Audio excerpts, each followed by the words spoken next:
Hey everybody, Blake T. Wilde here, and welcome back to Civil War, the full timeline. Last episode, we got a very inward look to the Sentry and his mental state, and how he feels about this whole superhero civil war, and also how Tony Stark molded him like clay to fall right in line with him. As always, make sure to like and subscribe. As always, make sure to like this video and subscribe for more daily releases covering Marvel's Civil War right here on Smokey's Comic Vault. Released in 2006, written by Mark Guggenheim, Robert Kirkman, Ed Brubaker, Matt Fraction, Mike Oeming, Ty Templeton, and Jim McCann, with art by Lionel Yu, Phil Hester, David Aja, Scott Collins, Roger Landridge, and Alex Chung. This is Civil War: Choosing Sides.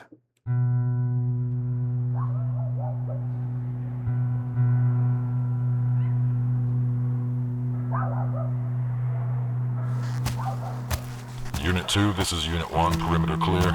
Subject in northeast corner. Situation 5 by 5. Recommend go for breach. Copy that. Unit 3 is standing by. Unit 2 is go for breach. Sure, I'm sure. It's happening. Trust me. Tonight, okay? I got it on good authority. So I need to know. Are we closed yet? Well, that's good. That's good. What about the back end? How many points?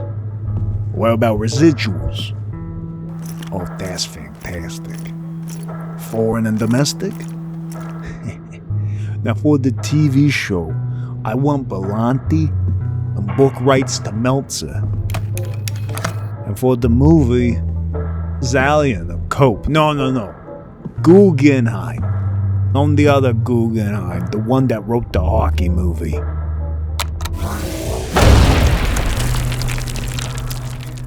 Joel, I gotta call you back. McDonald Gargan, you are under arrest. Hey, can I help you guys with something? You guys seem a bit confused. Why don't you just charge me with the phone book and save some time? Obey yet?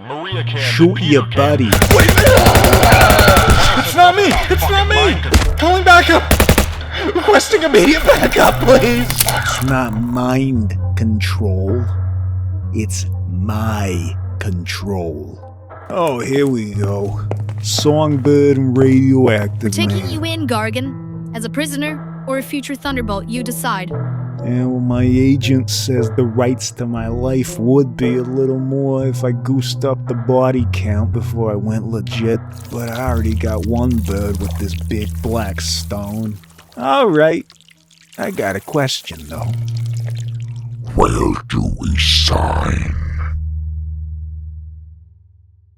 Flashback time. Hey, do you remember that S.H.I.E.L.D. convoy of prisoners that was ambushed by Captain America and the Secret Avengers? The one involving the Thing showing up, you know, when Spider-Man fought Steve in an alleyway. Well, it had an unrealized spectator named Eric O'Grady, former S.H.I.E.L.D. agent and current Ant-Man after he stole a prototype S.H.I.E.L.D. Ant-Man suit and has since been on the run. He sits atop a roof and eats a single piece of popcorn. Look how small, he only needs one piece of popcorn. And watches as a battle down the street rages on. Then a true challenge is faced by Eric. A goddamn pigeon trying to steal his piece of popcorn. Eric battles the behemoth bird until he sees just how much danger the civilians caught in the wake of the attack are. So he gives up the popcorn and gets to work Ant-Manning because he's actually trying to be a hero. You know, great power, responsibility, all that crap. Hey, you okay? Still in one piece? Huh? Down here. I'm here to help. Just do what I say and you'll get out of here without, you know, dying. What do we do? You're doing great, kid. All right, hold on. Coast looks clear. All right, let's get going. Go. Down to the. Oh my God, get down. Oh, watch out. Oh, keep going. Don't stop. Oh, go. Oh, you're doing great. Go. Just faster. Whoa, it is not looking good out here. Your best bet would be to hide under here. Here. Wait until the fighting's over, and then just head home. Are you sure how be okay. Yeah, totally. Trust me. I'm Ant-Man, and I hide under cars all the time. It's totally safe. Hey, good luck, kid. So the way I see it, it leaves me only one choice. I'm checking out of the country, so don't bother leaving the light on!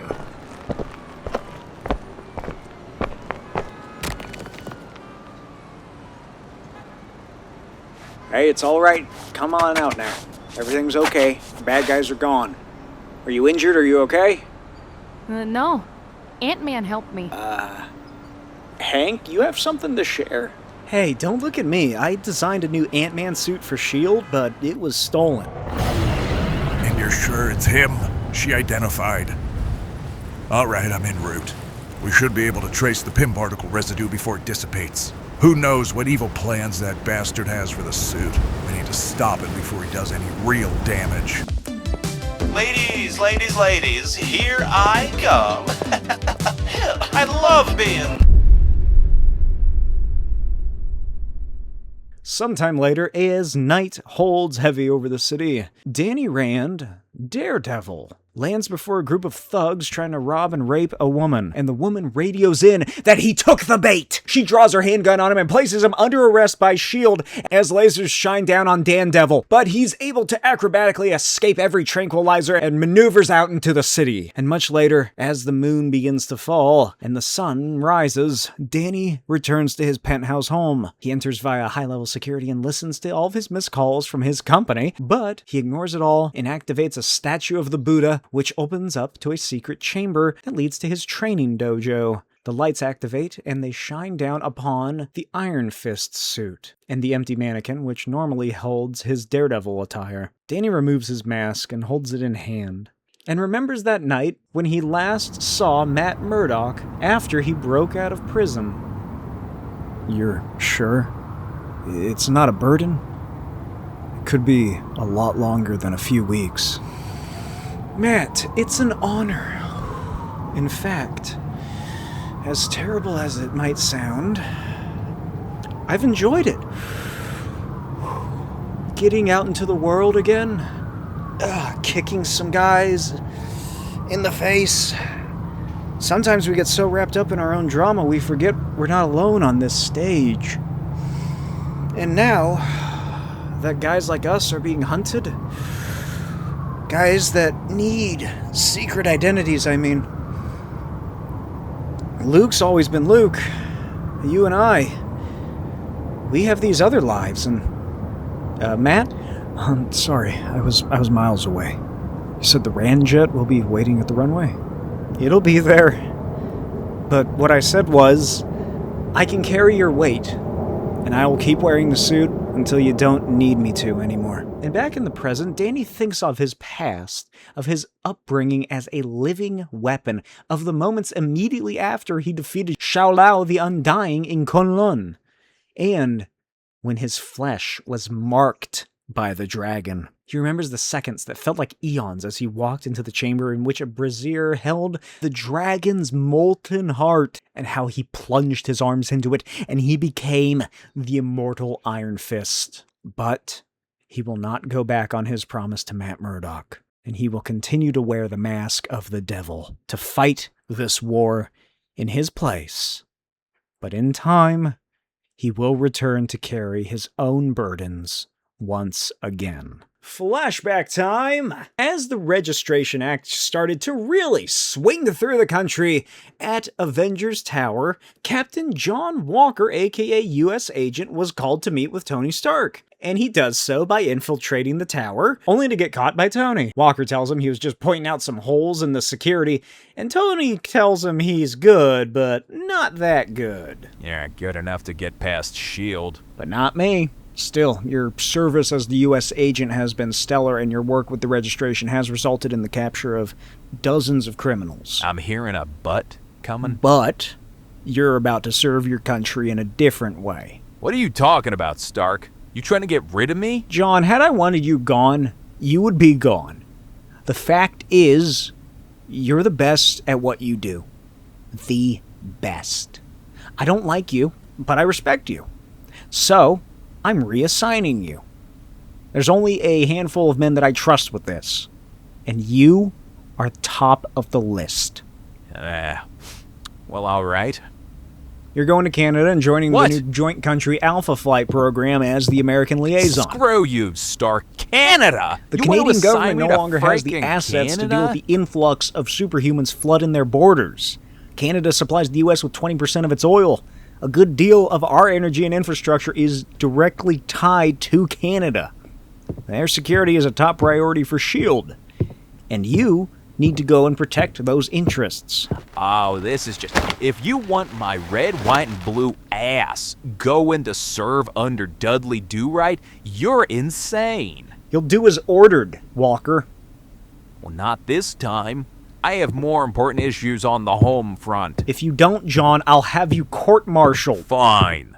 Sometime after, John Walker races over the rooftops in Philadelphia as he's held under fire by a S.H.I.E.L.D. hovercraft, which interrupted him in his search for the Purple Man. Because he called Tony's bluff and he's just continued to keep working, hunting down and apprehending supervillains. So as he's running over the rooftops, leaping large gaps, a news chopper flies too close and the S.H.I.E.L.D. hovercraft slams it out of the way as they go after the U.S. agent. John bounds off the roof, lands on the helicopter, rips off the door, attaches a cable to the chopper itself, and rescues the cameraman and pilot. He lands on a nearby roof as he takes the cable and works to control the helicopter's crash. He waits a few seconds, takes a running start, and soars into the air and slams into the S.H.I.E.L.D. craft. God damn it, I knew it. You realize you're under my control now. You must be wondering what happens next. Well, I'm going up north.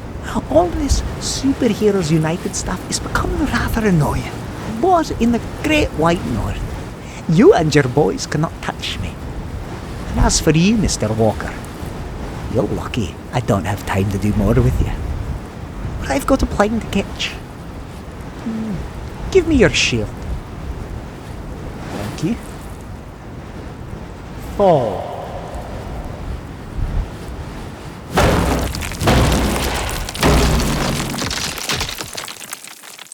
A few days later, John Walker wakes up in a S.H.I.E.L.D. medical unit and eventually meets back up with Tony Stark.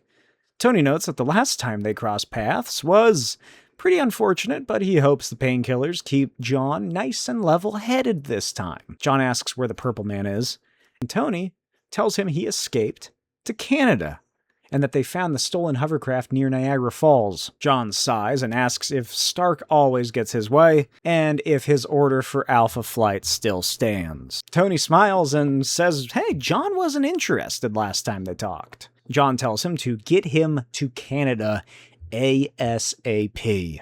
And Tony tells him that, give or take, they're about 5 miles from the border, but also 30,000 feet in the sky. Tony offers to send him in on a hovercraft, but John tells him he has had enough of those fucking things. Then he offers him a parachute, and Walker jettisons himself overboard and free falls into Canadian airspace. But the US and Canada are not the only places dealing with the Superhuman Registration. There's also Cleveland! Flashback time! A taxicab rolls slowly through the streets. Its driver tells the passenger that nothing good is gonna come from this registration crap, and the passenger, a woman named Bev, tells the driver, an anthropomorphic cartoon duck named Howard, that the registration is now law, and they don't need to get in any more trouble than they already have, and they could also make better money if Howard was a government employee. Bev assures him it'll be no different than getting a driver's license, and reads the articles about the registration, noting that registrants who qualify will get a substantial salary and special S.H.I.E.L.D. training, and she wonders if his quack foo means he doesn't have to do that part. Howard parks right in front of the no parking sign, and tells Bev he wants to get in, get out, and go back to his life of epic obscurity. She doubts that there's going to be that many people in Ohio, of all states, actually registering, and they head inside to find an absolute smorgasbord of freaks, weirdos, and actual superhumans. Howard and Bev find the back of one of the lines where a dim-witted and not all there man calling himself the Mighty Bull waits in line. Howard speaks with him and learns his whole shtick is that he is an enemy of the color red. He hates yet fears red, and it angers him. And then, Howard asks Bev to hold his nice tie before he becomes a statistic.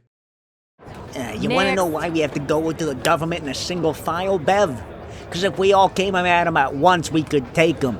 Oh, does anyone have the superhuman ability to make the line move faster? Next. All right, you got me. I'm here choosing my side. Only because I'm too cowardly and broke to have principles. Driver's license, please. What This for? is the Department of Motor Vehicles, sir. This isn't the super thing? The registration line. The guy ahead of me had horns and a tail. If you don't have any business with the DMV, please keep the line moving. You're a duck. Fine, since I'm here. I've been driving without a license for the past 5 years. So after Howard gets his new license, he and Bev consult a map of the business park to figure out where the hell they're supposed to go for the registration. Turns out it's on the complete opposite side of the complex. They finally find the right place and spot S.H.I.E.L.D. agents waiting at 4 different doors. Howard laments how they're making people categorize themselves. Bev calms him down and asks if Duck World is like another planet or another dimension, and whether he would be an alien or not. Howard says he'll just go through the other door because he's been an other his whole life. Later, Howard takes a number, 42, and is given some forms to fill out as they wait in line. And he makes sure that he fills out all the boxes on 21J forms twice and the 25B forms in triplicate. Howard calls over a S.H.I.E.L.D. agent and asks questions about the forms that he's filling out, such as if when he checks to donate his organs after death, does that guarantee that a restaurant won't get them? And if, quote, fill the boxes in completely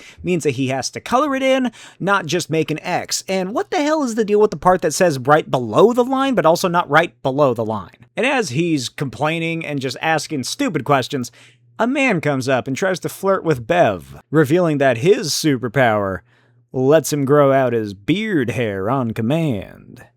He asks if Bev has any powers. Bev plays dumb to his sexiest flirtations and tells him she's just a sidekick. And that's when Howard puts his hands out and tells the guy that she's lying.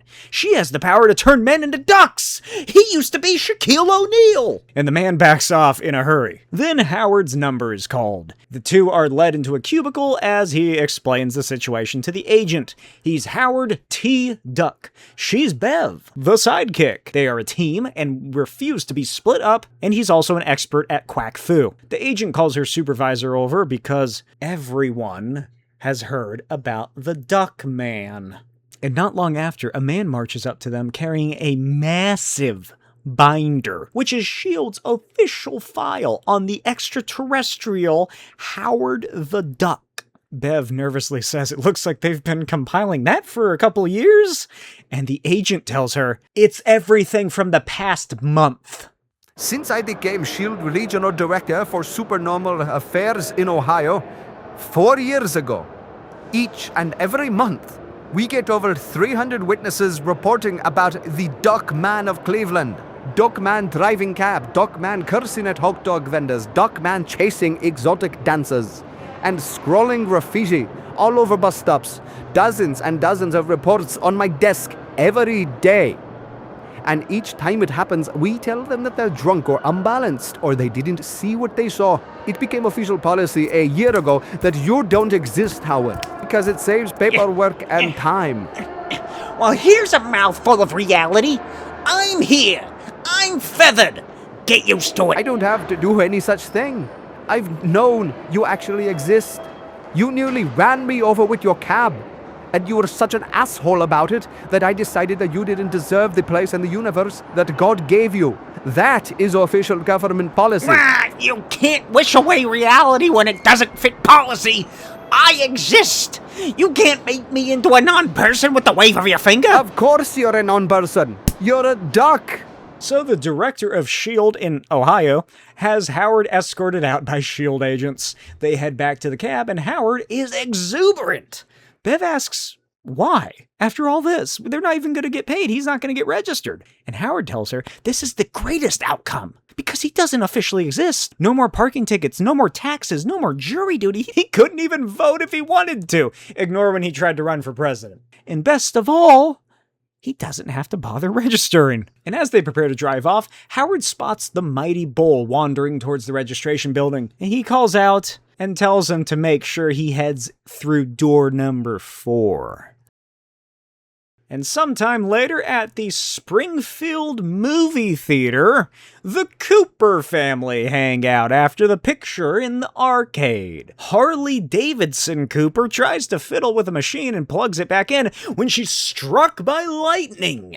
The power goes out, and then Harley begins to glow and laments that it's happening again. Now you might be wondering who the fuck these people are, and I don't blame you. Majority of my audience, 18 to 25-year-old young men, because this, for some reason, was a tie-in with a long-running soap opera called Guiding Light. And it's a tie-in to the show's 70th anniversary. This tie-in comic has a tie-in to something else! And in a 2006 episode, the character Harley gets electrocuted and gains fucking superpowers. The title of that episode? It's a Marvel. So much misery. So many people lost. Suffering. I mean, people everywhere, just like Springfield, are looking for something bigger. Wandering in the dark and searching for a light.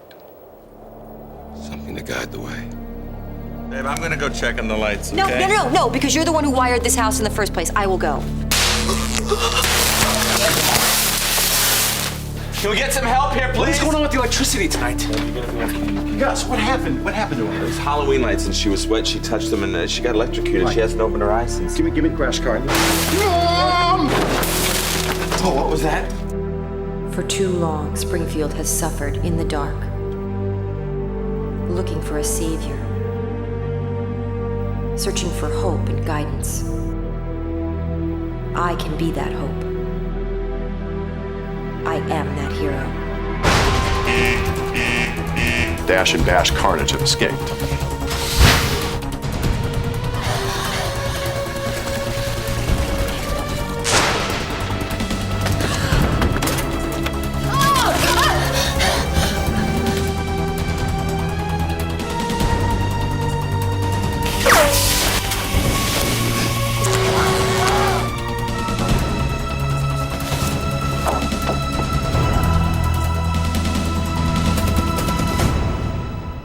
Just me. Regular old Harley. Maybe I should call my best friend Spider-Man, see what he has to say about it. I have him on speed dial right above the Incredible Hulk and the Easter Bunny.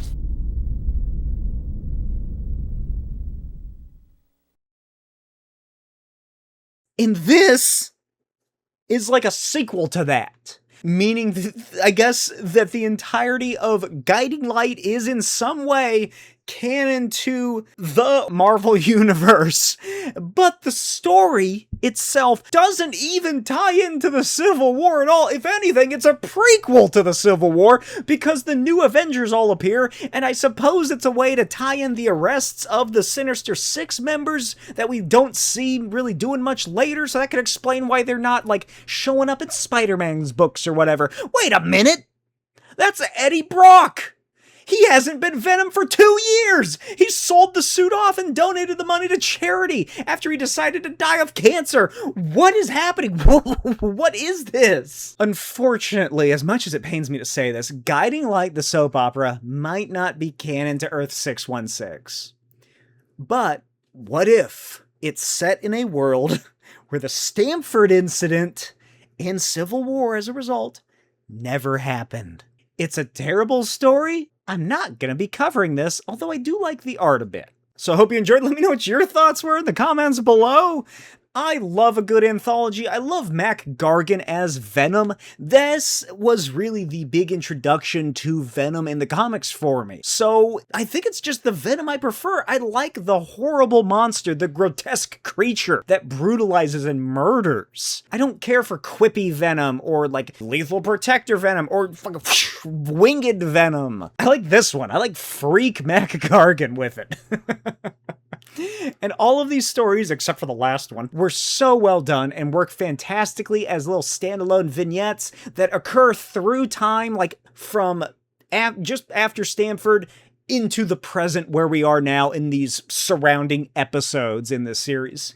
And every single one of them, like except for Howard the Ducks, I guess, was a tie-in to something else. Matt Gargan as Venom shows up in the storyline in the Thunderbolts, and then of course Dark Avengers when all that rolls around. This is the first appearance of Eric O'Grady as Ant-Man before his Irredeemable Ant-Man series. Iron Fist would be getting a brand new Immortal Iron Fist series releasing. US Agent sets up a new series, Omega Flight, and Guiding Light sets up daytime soap opera Guiding Light, which would only go for another 3 years, ending in 2009. But these stories are enriching, and in each are unique, and none of them feel outwardly commercial, aside from the obvious. And instead, these work to make the world of the Marvel Universe feel alive. Actions have consequences, not only for the main characters, but everyone that's living there as well. A Spider-Man flaps his web wings in New York, and Howard the Duck feels it in Cleveland. Or the Runaways in California, or Black Panther in Wakanda. It's just awesome that there's these